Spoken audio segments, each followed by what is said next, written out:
Hi everybody, I hope you are doing well.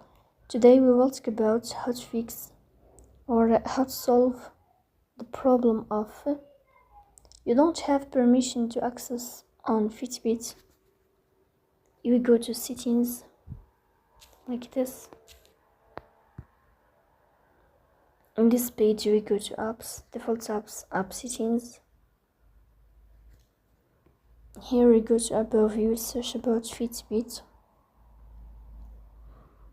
In this page of app info, you will go to first stop and you will click OK. Here you will go to storage. Then we click on clear cache. In this page, you will go to Play Store. You will search about Fitbit. Here you will uninstall your app and you will install it, so please don't forget.